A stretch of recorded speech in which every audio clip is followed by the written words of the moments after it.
Hey kids, it's Mr. Fly here, hope you're well. Now, I'm unashamedly a Triumph fanboy. Look, I've got 3 Triumphs in my garage at the moment. And today's a very exciting day for us fanboys because the Triumph Trident, a bike that we've seen some teasers of so far, comes out in all its glory in terms of the details of its spec, of its price and that sort of thing. I'm absolutely chuffed to say Triumph gave me early heads up with those details. I've got them all on the channel here for you to have a look at. Let's take a look at some pics, talk through the spec, have a look at the price and decide what we like and don't like about the bike from what we know so far.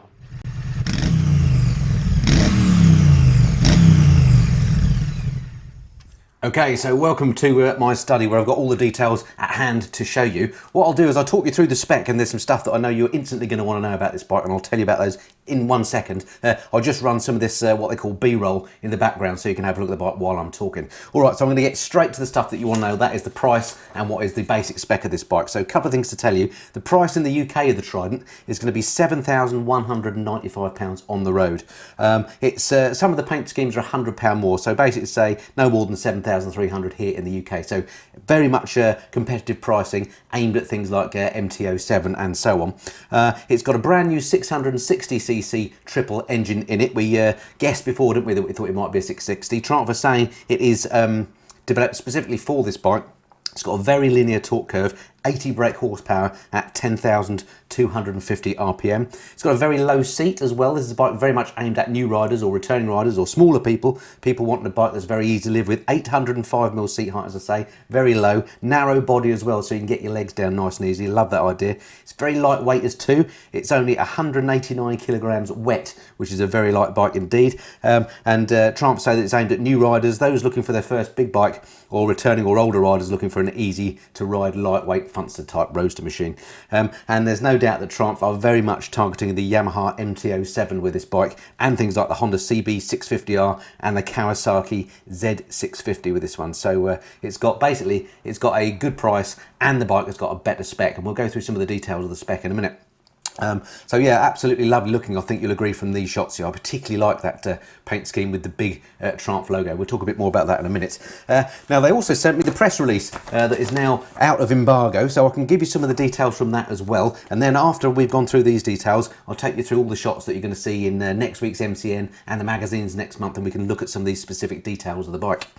Okay, so first couple of things I've picked out of a big press release here. I'll cut out all the marketing mumbo jumbo and give you the stuff you want to know. So it's got, as far as technology is concerned, it's got road and rain riding modes. It's got switchable traction control. It's got a new multifunctional instrument with a colour TFT display. We'll look at that in a bit more detail in a minute. All LED lighting, ABS. It's got high specification premium branded equipment, including Showa upside down forks and Showa preload adjustable rear shock. It's got Nissin brakes with twin 320mm discs on the front, and it runs on Michelin Road 5 tyres. So the spec of this bike is pretty good. It's saying class leading handling. It's with the 805mm seat height and the 189 kilograms curb weight, which is excellent news.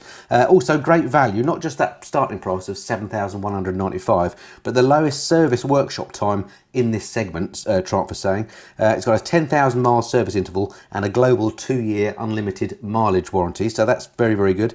And Triumph is saying it's available in dealerships from late 2021. So let's just see if there's anything else in the press release while you look at these pictures. Oh yeah, it comes in 4 colours. One of the things that I've often complained about new Triumphs is that they don't have very good colour schemes. Well, there are a few colour schemes here going for this one. There's one called Silver Ice and Diablo Red, which combines Silver Ice and Diablo Red bodywork with a bold graphic Triumph logo on the tank. There's a matte jet black and matte Silver Ice. There's a crystal white and a sapphire black.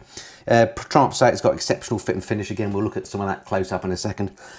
Premium branding we talked about, and I think that's all the salient stuff from the press release. Triumph as well are doing a sort of a reveal event as I'm posting this video, so do go and watch that one afterwards. I expect they'll just tell you the same stuff, mind you. All right, so we'll just finish off watching these few images then that Triumph have sent me. So thank you very much to Triumph UK for giving me advance heads up of this stuff. And it's, you know, it's been secret up until now, so this is the first opportunity I've had to show you. There's the seat. Looks absolutely lovely, actually, nice and narrow sculpted, as you can see. And that particular paint scheme, I love the look of that. That's the one with the big bold graphics. I do quite like the look of that red bit around the radiator shrouds. Not too sure about the red flash on the mudguard. I love that tank though, the way they've sculpted that out, and the Trident logo in particular, very clever. The way they've made the E into an actual red trident, which is brilliant. There's the handlebar grip and switchgear. Here's the TFT, which Actually, I often criticise these from Triumph, but this one looks quite nice. As you can see, it's got the stuff that you need to know there. I think it's got a fuel gauge on the left as well. What I don't like about it is the fact that it looks maybe a little bit plasticky, but looking at it now on this shot, with that silver surround, doesn't look quite as bad. Now this is a great thing, look, the switch gear on the left handlebar actually buttons to press rather than the joystick that you used to get on some of the other Triumphs, which I've always criticised. Here we are, back to the TFT. It's got everything that you need on there, looks nice and clean, and I do quite like the silver surround on that, as I say. Okay, moving on then to the bottom, it's got this not really a belly pan, just some embellishments around the bar end mirrors there. Those aren't standard, I don't think. They're probably an accessory.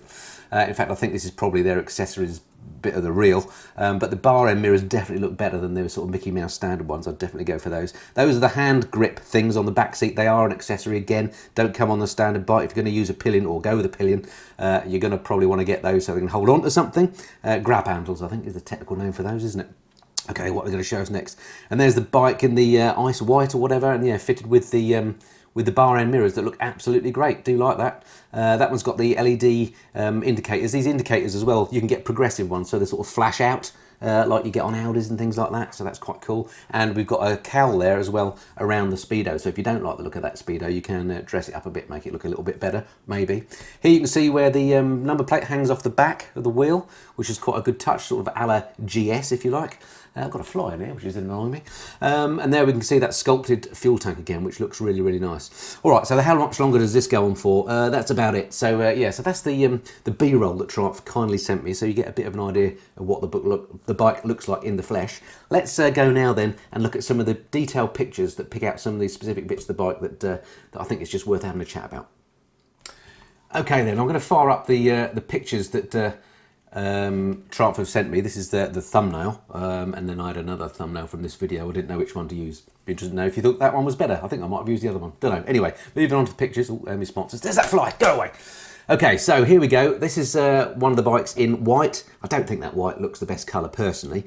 What do you think? But you get a good view of the bike. There's loads of these pictures, by the way, and there's one with a black and a white background, and another one right from the back. I quite like what they've done with the light here. That little red light looks quite good. On some of the bikes, they actually have, I noticed, red surrounds, which look quite good. And again, you've got a clear view here of that rear number plate hanger, which means you probably don't have to get yourself a tail tidy, which is a great move. Let's move on to some more interesting ones. Here's some side views of the bike. That underslung exhaust, it only exits on one side, as you can see on the right side of the bike as you sit on it. Not sure that looks very good. I think if that that box at the bottom and underside of the bike was actually painted black, I think it would be better and just wouldn't draw your attention to it quite so much. Because I suspect over time that's going to discolour or rust and just not look good. Top view of the bike. Here's the engine. Very familiar looking triple engine. They say it's been developed brand new for this bike, but that, at least from that side, looks very similar to me to the one on the Street Triple. Certainly the way the cylinder heads castings there, or the outside of it, look very similar. Without looking at them back to back, it looks very similar, but I guess it would do. There's another view of it, and we can see the red radiator shrouds that look okay, I think, on there. Another view of the engine. Here's the fuel cap look, and we get an example of some of the fit and finish here. We've seen this fuel cap on many Triumphs before. I think it's the same as the one on my Speed Twin actually, and we can see the clamp on the handlebars as well. Got the Triumph embellishments. There's another view of the fuel cap. Looks good. Don't know what that's showing us the exit of the exhaust. Little stubby exhaust. They've done quite a good job of, I think, of making that look okay, except for the fact that collector box I think needs to be blended in a bit, maybe by making that black. Here's the Showa big piston forks on the front, and you can see the Nissin calipers and a first glimpse of the twin discs as well. So top suspension and braking setup for such a budget bike. They've, as I say, clearly aimed it at the MT-07, and this beats that spec quite nicely. There's the Michelin Road 5 tyres. Again, premium tyre, great in the wet, brilliant for new riders. Very confidence-inspiring tyre. Comes as standard on the bike. Great move, Triumph. Another view of the wheel. Let's move on. There's that triple clamp on the top. The handlebar looks nice. Another view of it, view from the top. Not sure there's anything there that's different. There you can see the mirrors that aren't the bar ends. I think the bar ends are definitely the way to go. Oh, nice little embellishment in the headlight there with the Triumph logo. And then a slightly wider view. Looks quite purposeful from the front. Quite a bulbous looking tank, isn't it? I quite like that. And there's the two bikes together. Personally, I think the one on the left with the grey tank and the big logo is the one to go for. It looks absolutely epic, that one, I think. So much better than the white one. I can't see so many of those selling. But there we can see, again, that rear number plate hanger, which I think is a good move. I see the white one's got the bar end mirrors, which definitely look better. In my opinion, this is all subjective, obviously. Okay, some riding pictures now. I don't know how big this fella is riding the bike, but he, you know, all looks quite in proportion, doesn't it? And there he is, whopping through some town somewhere. See if I recognise those buildings. Don't think I do. Could it be London? Maybe it's there somewhere early in the morning, perhaps. But yeah, but bike looks purposeful, doesn't it? There's that that Speedo again. I'm not sure it looks great from this angle, which is a bit of a shame. But it looks good when you're looking at it, according to these pictures. Underneath a flyover, around a flyover. No traffic about. They obviously chose a good time of day to do this. Yeah, it looks cool. Anything there we've not talked about? Don't think so. Through some S-bends, a bit of a closer shot, looking nice.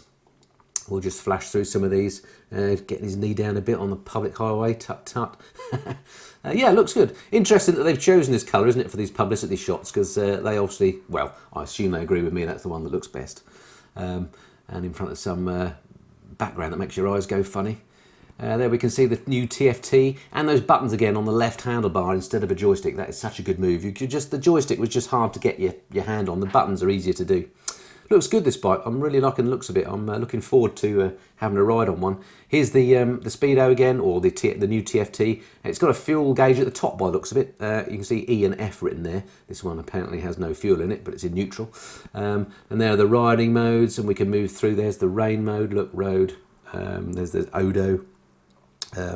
No idea what that's about. Trip counters, all the stuff you'd expect. And here's some of the stuff where you connect it to your phone and to a GoPro and so on. You can control all that via the Triumph app, even turn-by-turn GPS as well, and tyre pressure monitoring, which I guess is an option, I don't know. We'll see on the website soon. There's that left-hand handlebar, again, nice and easy to use, like that. Good, well done, Triumph. More pictures in black here, and the rear and front of the bike. There's that big logo, a bit clearer. Looks good, doesn't it? I think that's the matte black bike, and that looks, maybe that's the one to go for, actually. That looks really nice. For me, it's between the matte black and that grey one. Okay, moving on. There's the mirrors we don't like. Oh, and there's detail of that rear hanger hugger thing. Might stop a bit of the mud going up your back, although it looks like it has got a little hugger fitted as standard. And then there's the other side, and we can see the exit of that exhaust and the single pot Nissin caliper. There's the foot pegs for the pillion. Looks like they unscrew, and you can take those off as well. So if you're not taking a pillion, you can tidy up the back end a bit by removing those by the looks of it. There's those front radiator shrouds again. There's the red rear end. I think this looks pretty good, actually. They've done a neat job there. No visible indicators. Not sure where they are. So it'll be interesting to see when we actually get to ride the bike how they work. And there's that red sort of embellishment I talked about here on the grey bike. I think that looks good. What else have we got? I think we've covered pretty much all this, whizzing through these. There's the rear brake reservoir, more detail on the back end. Quite a simple switchgear on the right hand side of the handlebar, as you would expect. Not much to say about that. It's got hazard lights, obviously. There's that narrow waist, so you can get your feet down easily. And there's the black bike again, all angles of. There's the seat, which looks nice and sculpted and quite comfy, I have to say. Looks very similar to the seat actually on the Street Triple, but maybe a bit more sculpted at the front. So again, makes it much easier to get your legs down, so that's good. More details. Oh, there's a little interesting little air outlet under the seat. I don't know if it's functional or just for looks, but it does look pretty good. There's that collector box underneath, which I just think, I don't know, I think it needs to be toned down. If that was black, I think it would look better. Nice looking bit of machining on that foot peg there. They look really cool. And I think we're almost through. We'll just whiz through these last couple. Is there anything that we haven't seen? Oh, there's more detail of that tank, which looks absolutely epic. I do like that, and it's going to be easy to grip your legs on there. And also there we can see what I was talking about earlier with the Trident logo. I like the fact they've made the E into the 3 prongs of a trident and then run that red line through the front of it. They've done, that's a good job. I like that. Nice bit of graphic work there. And there's that lovely Triumph logo on the tank as well, on certain colourways. There it is on the grey. I think that looks good. That's definitely the one to go for. They did something similar, didn't they, on some of the big scramblers, which probably sold well. And then we're back to my thumbnail, so I think we're through. There's the horn, nothing special about that. There's my other thumbnail. That's it. So that's all the pictures that they've provided heads up to the press on the new bike. So you'll be seeing those, I suspect, in next week's MCN and some of the mags in the coming months. So yeah, so there we are. That's the brand new Triumph Trident. What do you think? I'll be absolutely fascinated to see what you make of it. I think it looks an absolute cracker. I think the size of the engine, 660, cc is a perfect size engine for a new rider or a returning rider. I think it looks really cool, particularly as I say in those versions with the logo on the fuel tank. I'm just trying to see if I can find a picture of it again. There we go, let's try that one.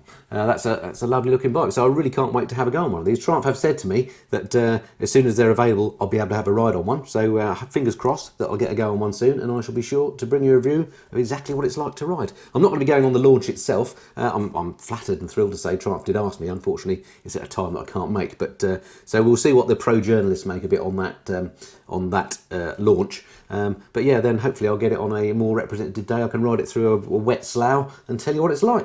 All right, there we go. Hope that's of interest. Do let me know what you think of the bike, as I say. Anything you think they've missed, anything you think they've got wrong, or is that a bike that appeals to you? I mean, I'm not a new rider or a returning rider, but it appeals to me, and I'm quite tempted, I must say. But yeah, so I think Triumph have probably played a blinder there. I think for me, if they brought another version out of it, maybe even with the smaller engine, a 350 or something, might be good as well. Anyway, so that's the details of the new Trident. I'm sure we're going to be talking a lot more about that bike soon. Thanks for watching this time. I hope you've enjoyed that little bonus video. Speak to you again soon. Until then, this has been the Mr. and Flyer. Cheerio.